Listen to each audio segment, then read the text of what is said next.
Stop worshipping 8 hours. An 8-hour eating window can help you eat less, but its length does not carry the magic many people give it. Put those same 8 hours in a different part of the day, and the result may change.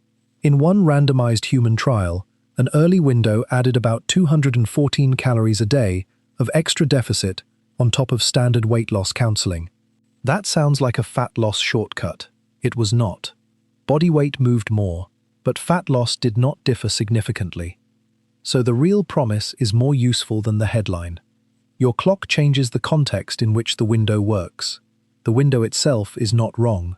Its position, purpose, and effect have simply been bundled into one blurry claim. Picture 2 meal tickets on a kitchen counter. Each carries the same 8-hour stamp. One reads noon to 8 p.m., the other reads 7 a.m. to 3 p.m. They look equally valid because the printed duration matches. Yet a matching stamp does not guarantee a matching biological result. Before this video ends, I will hand you 6 checks with the exact times and numbers that researchers actually tested. Those checks will tell you when a shorter window is doing useful work, when it is merely making calorie control easier, and when a promise about belly fat has outrun the evidence. Keep those 2 tickets in view. Their difference is the whole story, but not for the reason most people expect. The symptom is familiar. You stop eating for 16 hours, protect the routine for weeks, and expect the waist to follow. Then the scale barely shifts, or the weight drops while the belly seems just as stubborn. Most people blame discipline and tighten the door even harder. That can close the wrong door. A time-restricted eating window is simply a daily period when food is allowed, followed by a longer period without food. It can change when calories enter. It can also change how many calories enter. Those are separate levers. When they are treated as one lever, you cannot tell what opened the result or what quietly locked it. The evidence mix matters here, and I want it clear at the start. Today we have randomized human trials and one review of randomized trials. Some trials favor earlier eating for weight or metabolic measures. One trial found less visceral fat with time restriction. The largest MRI trial found no extra visceral fat benefit from early, late, or self-chosen windows. That disagreement is not a flaw to hide. It is the reason you need a better map. A clock can affect several outcomes without making all of them move together. Weight is one outcome. Fat mass is another. Visceral fat, the fat packed around internal organs, is another. Insulin sensitivity, the ease with which your cells respond to insulin, is another still. The first interceptor is goal blur. It appears when weight loss, visceral fat loss, blood pressure, and blood sugar are spoken as if they were the same finish line. They are not. In a 2022 randomized trial of 90 adults with obesity, a 7 a.m. to 3 p.m. window produced 2.3 kilograms more weight loss over 14 weeks than a schedule lasting 12 hours or longer. Diastolic blood pressure and mood improved too, but the co-primary fat loss outcome did not differ significantly. The early window deserved credit for the result it produced. It did not earn a broader promise. Goal blur steals that distinction before your first meal even moves. Picture Elaine, a 67-year-old retired teacher who wants the deep belly fat around her organs to shrink. She moves breakfast later, closes dinner earlier, and follows the window perfectly. Her weight drifts down, so everyone declares victory. But Elaine wanted a visceral fat answer, not just a lighter number on the scale. She did the components right. The question was ordered wrong. Her story is illustrative, not clinical proof, but the confusion is real. A person can succeed at calorie control while still lacking evidence that the window itself targeted visceral fat. That is not failed discipline. It is a mismatched finish line. The second interceptor is the length halo. 8 hours sounds precise, so precision gets mistaken for mechanism. A 12-month randomized trial followed 139 adults with obesity. One group used calorie restriction plus an 8 a.m. to 4 p.m. eating window. The other used calorie restriction alone. The first group lost 8.0 kilograms, and the second lost 6.3 kilograms. The between-group difference was 1.8 kilograms, but it was not statistically significant. Waist size, body mass index, body fat, lean mass, and metabolic risk factors showed the same pattern. The 8-hour window was workable. It just did not beat matched calorie cutting. The stamp measured duration. It did not prove an independent advantage. The third interceptor is clock blindness. A noon to 8 p.m. window and a 7 a.m. to 3 p.m. window both last 8 hours, so they are often sold as interchangeable. The trials do not support that shortcut. In healthy adults without obesity, a 5-week randomized trial compared an early window with a midday window. Early eating improved insulin sensitivity more than midday eating. It also improved fasting glucose, total body mass, adiposity, and gut microbial diversity. Those outcomes came from a different population than a weight loss clinic. Still, the study exposes the hidden variable. Where the ticket sits on the clock can matter even when the printed length stays the same. The fourth interceptor is calorie invisibility. People hear that a window works without calorie counting and conclude calories stopped mattering. A 12-month randomized trial of 90 adults with obesity tested a noon to 8 p.m. window with no calorie counting against formal 25% calorie restriction. The window group lost 4.61 kilograms compared with control. The calorie restriction group lost 5.42 kilograms compared with control. The 0.81 kilogram gap between the two active approaches was not statistically significant, with a confidence interval from negative 3.07 to 4.69 kilograms. Both groups spontaneously cut roughly 400 to 425 calories a day. No counting does not mean no deficit. It means the structure may help create one without arithmetic. The fifth interceptor is scale tunnel vision. A stable body weight can hide a metabolic change, while falling weight can hide a missing fat-specific effect. 8 men with prediabetes completed a small 5-week crossover trial in which researchers provided enough food to hold weight steady. During the early schedule, they ate within 6 hours and finished dinner before 3 p.m. Insulin sensitivity, beta cell responsiveness, blood pressure, and oxidative stress markers improved compared with a 12-hour control schedule. Beta cells are the insulin-making cells in the pancreas. The trial was tiny, so it cannot set a population-wide prescription, but it proves a crucial point. The scale can stay still while other measures move. The sixth interceptor is rigid imitation. A study schedule becomes a command, even when it collides with medication, caregiving, sleep, or the only meal you share with family. In the large 2025 MRI trial, adherence to early, late, and self-chosen 8-hour windows was high, between 85 and 88%. Yet none of those schedules reduced MRI-measured visceral fat more than Mediterranean diet education alone over 12 weeks.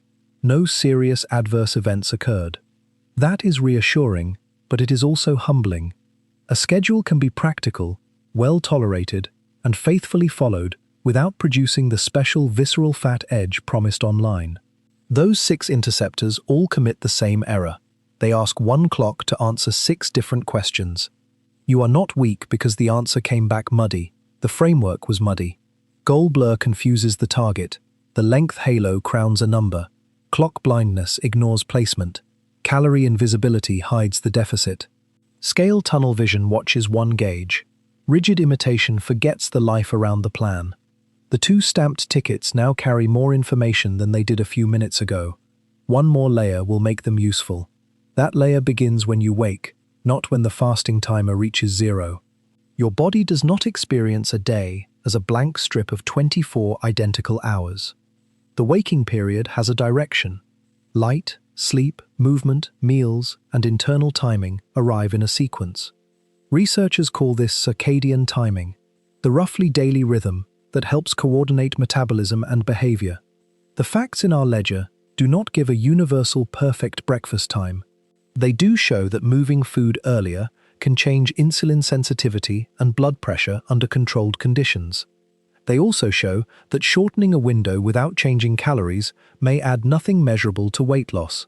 So the useful question is not how long you can keep the door shut. It is what outcome you want, what else changed, and where the open door sits. Why focus on visceral fat at all? because this is the outcome most likely to be oversold by a general weight loss result. Visceral fat sits around internal organs and requires imaging to measure well. A bathroom scale cannot locate it. A tape measure cannot cleanly separate it from other tissue. That access problem creates room for confident stories. If body weight falls, the story assumes visceral fat must have fallen because of the window. The 2025 trial used MRI, which makes the hidden compartment visible.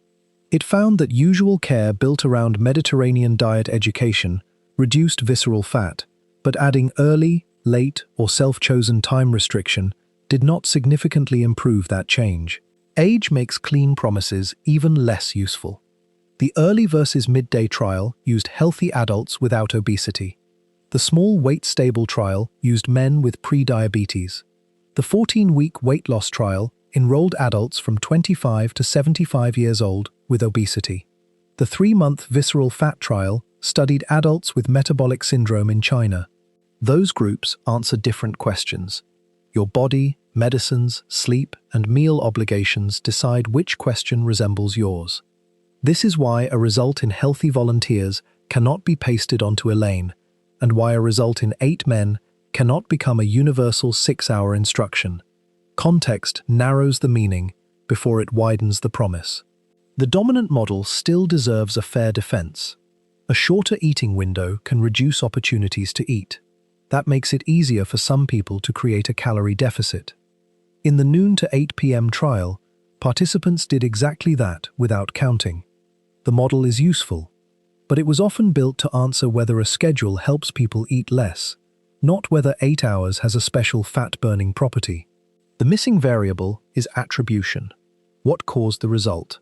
Was it timing, fewer calories, counseling, a different population, or some combination? Without attribution, the neighbor who eats later and loses more looks biologically blessed. Often the two of you were never running the same experiment. The 6-check system is called placed because an eating window has to be placed inside a real goal, a real clock, and a real life. P is for pick the outcome, L is for let length lose its halo, A is for anchor the window, C is for count the energy story, E is for evaluate the right measure, D is for decide with your real constraints. I will unpack every letter before the close, with the studied windows from 6 hours to 12 or more, and the tested periods from 5 weeks to 12 months. The delay matters because copying the letters before understanding the evidence would turn placed into one more rigid template. The strongest objection is simple. If an early window helps people lose more weight, why not tell everyone to finish eating at 3 p.m.? Because feeling certain is not the same as having a universal answer. The 14-week trial supports an early schedule for extra weight loss over counseling alone. It also found no significant difference in fat loss. The weight-stable trial supports metabolic benefits, but it included only 8 men with prediabetes. The healthy volunteer trial supports better insulin sensitivity, but it was not a weight loss population. 3 encouraging results do not erase their boundaries. The promise gets stronger when its target gets narrower. Belief is weakest where the evidence is most inconvenient. The 2025 Nature Medicine trial randomized 197 adults with overweight or obesity to Mediterranean diet education alone, or the same education, plus an early, late, or self-chosen 8-hour window. After 12 weeks, MRI-measured visceral fat changes did not differ significantly between any window and usual care. They also did not differ between the 3 windows. This was not a story about poor adherence. Adherence reached 85 to 88%. It was a clean reminder that timing can affect some outcomes without producing a guaranteed visceral fat advantage. The solution comes through a better question, a separated outcome, and a clock placed in context. Start the clock at the first bite. That moment stamps the front edge of your eating window. In the controlled trials, the stamp landed in very different places. One schedule began at 7 a.m. and ended at 3 p.m. Another began at 8 a.m. and ended at 4 p.m. Another began at noon and ended at 8 p.m. A 6-hour schedule finished dinner before 3 p.m. Those are studied designs, not 4 commandments. Their value is comparative. They show that the phrase 8-hour window hides the very information your body experiences first. Tomorrow, write the start and finish on paper. The clock needs coordinates. Morning segment. The early part of the day carries the strongest timing signal in this evidence set. In the 5-week trial of 90 healthy adults without obesity, the early group ate its first meal before roughly 10:30 a.m. and finished by about 3 p.m. That group improved insulin sensitivity more than the midday group. Insulin sensitivity describes how readily cells respond when insulin signals that fuel is available. Better sensitivity does not automatically mean more visceral fat loss. It means the same outcome cannot be inferred from every measure. The mini payoff is precise. Early placement has direct human evidence for metabolic effects. Tomorrow, notice whether your first meal is early, midday, or simply variable. Midday segment. A noon start can still be useful because it removes a long stretch of eating opportunities. In the 12-month Annals of Internal Medicine trial, the noon to 8 p.m. group did not count calories, yet participants cut about 425 calories a day and lost weight compared with control. Formal calorie restriction cut about 400 calories a day and produced a similar amount of weight loss. The window may have acted like a boundary around intake.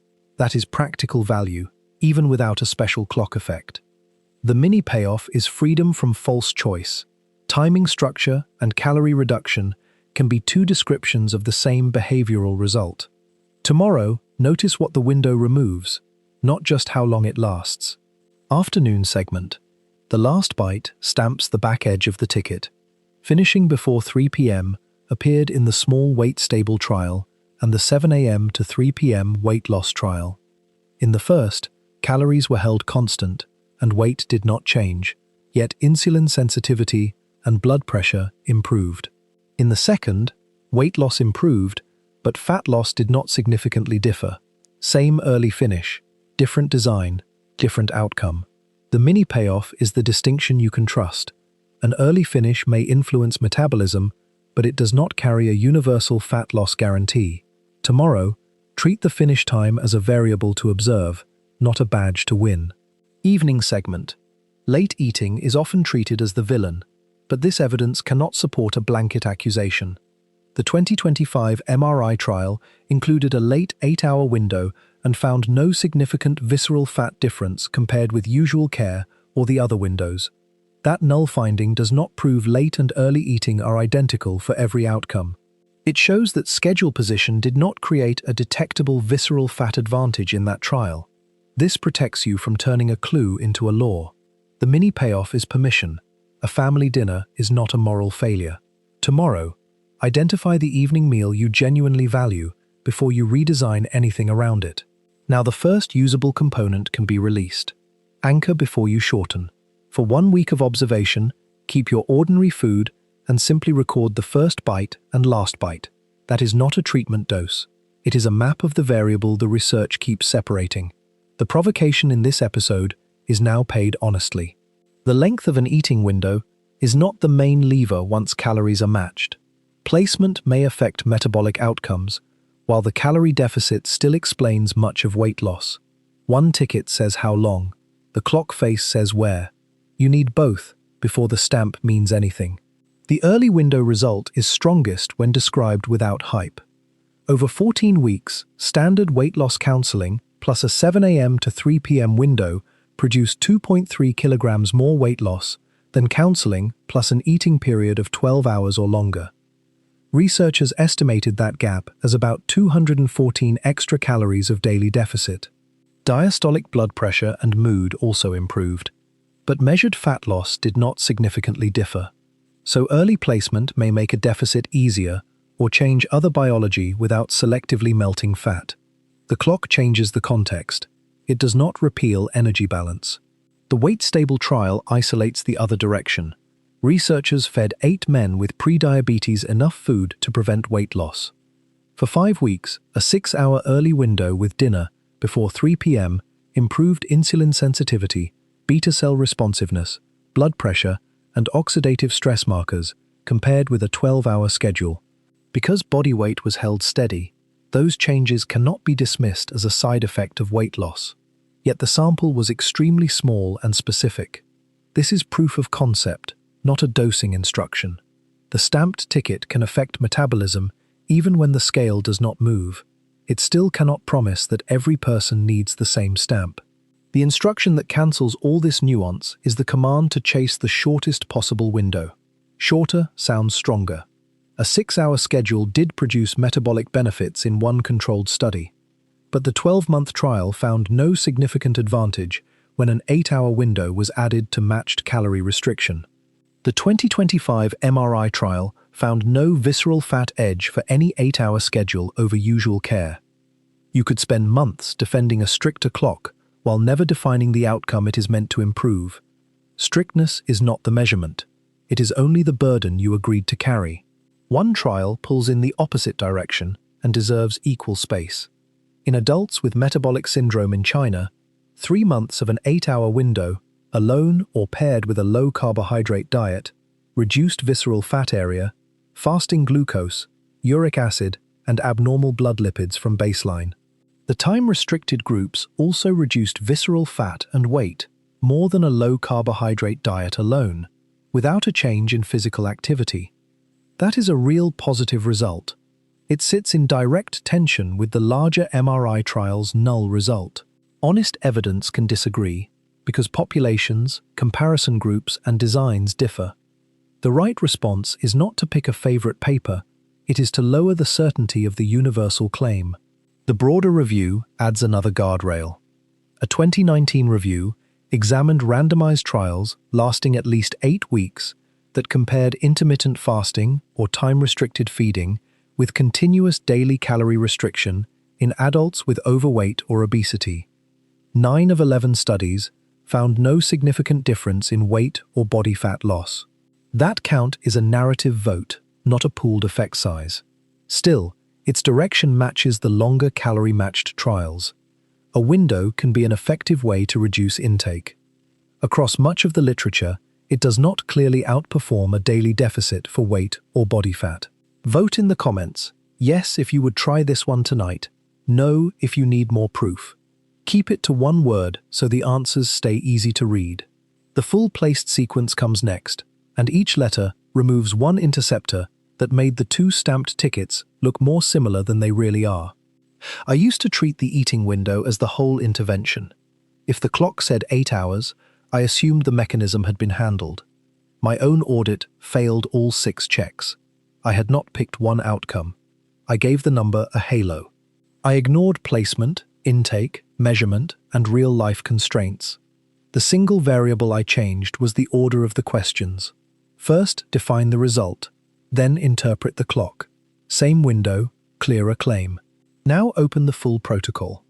Placed is not a meal plan. It is a truth filter for any eating window plan. P picks the outcome before a claim reaches you. L strips the magic from length. A locates the window on the clock. C reveals the calorie story. E matches the measure to the promise. D tests the schedule against your life and care. 6 letters, 6 interceptors, 1 order. The evidence ladder runs from a 5-week proof-of-concept trial to 12-month weight loss comparisons. That range describes what was studied. It does not tell you that 12 months is required, or that 5 weeks is enough for you. P means pick the outcome. This closes goal blur. Choose one primary question before choosing a schedule. Is the goal body weight, body fat, visceral fat, insulin sensitivity, or blood pressure? A study that wins on one does not automatically win on the others. The 14-week early window trial is the clearest example. It improved weight loss, diastolic blood pressure, and mood, but not its co-primary fat loss outcome. Your permission beat is simple. You may value weight loss even if it is not a special fat-targeting effect. The positive action is to write one outcome beside the clock. The floor is one outcome. The ideal is one primary outcome plus one safety measure. The ceiling is not 6 simultaneous promises.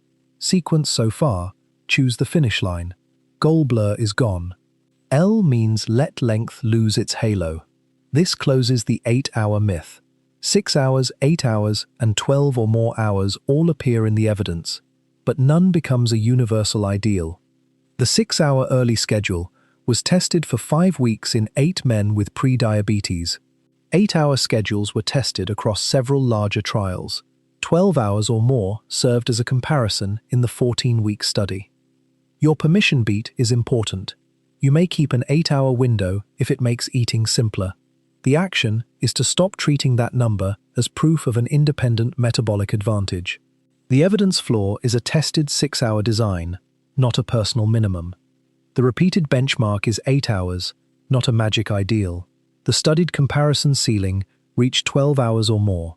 Do not go shorter merely to feel more committed. Sequence so far. Pick the goal, then demote the number. The halo is gone. A means anchor the window. This closes clock blindness. Put actual times beside the duration. A noon to 8 p.m. window created spontaneous calorie reduction and weight loss over 12 months. A 7 a.m. to 3 p.m. window added weight loss over counseling across 14 weeks. A 6-hour window ending before 3 p.m. improved metabolic measures while weight stayed fixed. Your permission beat is freedom from pretending these schedules answer one question. If earlier eating fits, the positive action is to discuss a studied early pattern with your clinician and choose an outcome to monitor. If it does not fit, record your real start and finish rather than hiding them behind the words 8 hours. The observed floor was 6 hours. The common tested length was 8. The comparison extended to 12 or more. Sequence so far. Goal, length, clock position. Clock blindness is gone. C means count the energy story. This closes calorie invisibility. You do not need to count every calorie to admit that intake changed. In the noon to 8 p.m. trial, the window group cut about 425 calories a day without counting. The formal restriction group cut about 400. Their weight losses did not significantly differ from each other. Your permission beat is practical. You may use a time boundary because it is easier than logging food. The positive action is to watch what the boundary removes, such as late snacks or an extra meal, without claiming energy became irrelevant. The floor is honest awareness of whether intake fell. The ideal is a repeatable structure that does not require obsession. The ceiling is no false precision beyond the trial numbers. Sequence so far. Goal, length, placement, energy. Calorie invisibility is gone. E means evaluate the right measure. This closes scale tunnel vision. If the claim concerns visceral fat, the strongest direct evidence uses imaging.